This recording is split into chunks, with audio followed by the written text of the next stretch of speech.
Hello students. तो इस छोटे से लेक्चर के अंदर एरिया अंडर द कर्व का बहुत इंपॉर्टेंट कंसेप्ट है वो डिस्कस करने वाले हैं। अगर हमें एरिया निकालना हो bounded by inverse function X axis and line X equal to A और एक्स इक्वल टू बी के बीच का, तो हम इसका एरिया फंक्शन का बिना इनवर्स निकाले अपन कैलकुलेट कर सकते हैं। तो वो अपन सीखते हैं।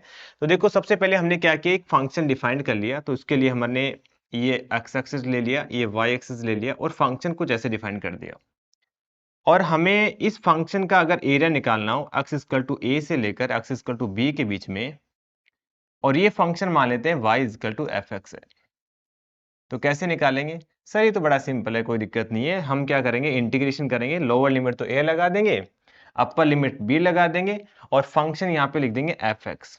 अब इसमें थोड़ी सी दिक्कत ये है कि सर ये जो एरिया है ना, वो एक्स एक्स के नीचे है, मतलब नेगेटिव एरिया आएगा, और ये जो ऊपर वाला है वो बेसिकली पॉजिटिव एरिया आएगा। हमें क्या करना है, दोनों एरिया का एडिशन करना है। इसके लिए अपन यहाँ पे एफ एक्स के अंदर मोड लगा देते हैं। तो ये क्या हो जाएगा, बेसिकली दोनों एरिया ऐड हो जाएंगे अपने पास मोड लगाने से। ये बात क्लियर हो गई? तो इस तरीके से अपन इस फंक्शन का एरिया निकाल सकते हैं। डन। अब अपन बात करते हैं, अगर हमारे पास इनवर्स फंक्शन गिवन हो, अगर हमें एरिया निकालना हो इनवर्स फंक्शन का, तो अपन क्या करेंगे कि सर लोअर लिमिट इसकी कितनी है, ए है, क्योंकि क्वेश्चन में ये बोला गया कि हमें एरिया निकालना है एक्स इक्वल टू ए से लेकर एक्स इक्वल टू बी के बीच में। इस बार जो फंक्शन है वो अपना इनवर्स फंक्शन है, तो इसको अपन लिख देंगे F inverse x D x.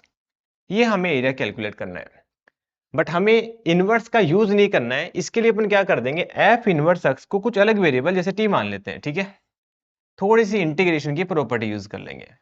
तो यहां से x कितना आ जाएगा, एफ टी आ जाएगा, राइट। अब dx की जगह भी हमें रिप्लेस करना पड़ेगा, तो इसको अपन क्या कर लेते हैं, डेरिवेटिव भी कर लेते हैं। तो dx कितना आ जाएगा, F dash T D T आ जाएगा। डन। तो ये कितना हो जाएगा, ये तो यहाँ पे लग जाएगा मोड टी, क्योंकि हमने इसको तो टी पुट किया है। और dx की जगह अपन क्या पुट कर देंगे, F dash T D T. ये बात क्लियर होगी बेटा आपको? अब ध्यान से सुनना, लिमिट भी चेंज होगी। तो यहाँ पे बेसिकली क्या है, एक्स इक्वल टू ए है। जब आप लोअर लिमिट यहाँ पे पुट करोगे तो टी की लोअर लिमिट कितनी आ जाएगी, एफ इनवर्स ए। तो ये तो हो जाएगा एफ इनवर्स ए। और ये हो, जब आप अपर लिमिट बी पुट करोगे तो टी की वैल्यू आ जाएगी एफ इनवर्स बी।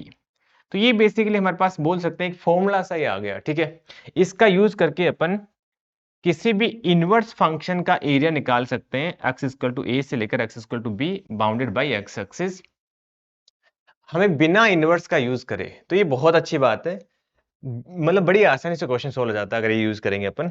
तो चलो एक क्वेश्चन के थ्रू एक बार और अच्छे से समझने की कोशिश करते हैं। क्वेश्चन में हमें ये बोला गया कि एक फंक्शन है, ये फंक्शन हमें गिवन है और जी इसका इनवर्स है, और बोला गया है कि हमें एरिया निकालना है bounded by X axis and X equal to -2 से एक्स इक्वल टू 6 के बीच में।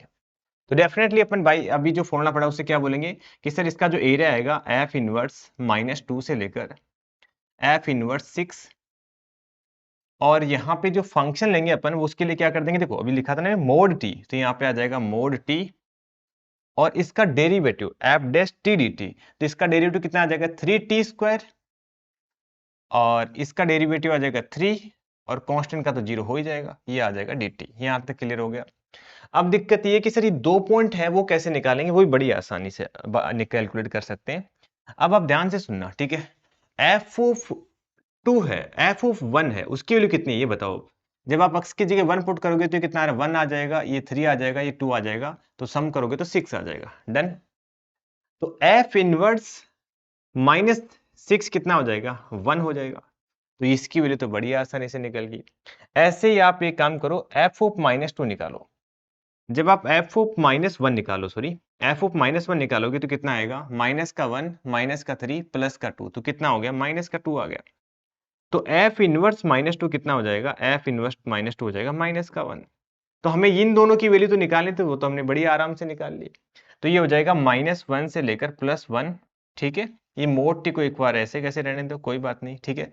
और ये आ जाएगा 3t² प्लस के 3 इंटू में dt। अब ध्यान से सुनना, आपको एक इंटीग्रेशन की प्रॉपर्टी पता होगी कि लिमिट अगर -a से +a हो और फंक्शन अंदर वाला इवन फंक्शन हो, तो इसको अपन क्या लिख सकते हैं, बेसिकली अंदर वाला जो फंक्शन है वो इवन बन रहा है इसलिए मैं बोल रहा हूँ, इसको लिख सकते हैं 2 टाइम 0 से लेकर 1। और इस मोड 0 से लेकर 1 के बीच में मोड टी को तो अपन टी रिप्लेस कर देंगे ना, ठीक है। ये तो इतना तो पता होगा ना बेटा कि अगर अंदर पॉजिटिव है टी की वैल्यू, तो आप मोड हटा सकते हो, क्योंकि 0 से लेकर 1 तक ले रहे हैं तो मोड हट जाएगा। ये आ जाएगा 3t² प्लस के 3 और ये आ गया dt। अब तो इसका इंटीग्रेशन यार बच्चे भी कर देंगे, ठीक है। तो क्या हो जाएगा, ये 2 0 से लेकर 1 3t³ और प्लस 3t dt। तो कितना हो जाएगा, ये हो जाएगा 2 बाहर आ जाएगा ऐसे कैसे, 3/4 t⁴ 3/2 t²।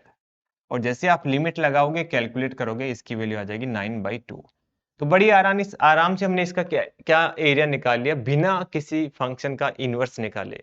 तो कितनी अच्छी बात है ना, बहुत इंपॉर्टेंट रिजल्ट हो गया। अब देखो ये वाला क्वेश्चन सिमिलर क्वेश्चन है, as it is similar question है। तो ये आप खुद करोगे, आप कमेंट करके जरूर बताओगे कि इसका करेक्ट आंसर क्या है। तो थैंक यू सो मच।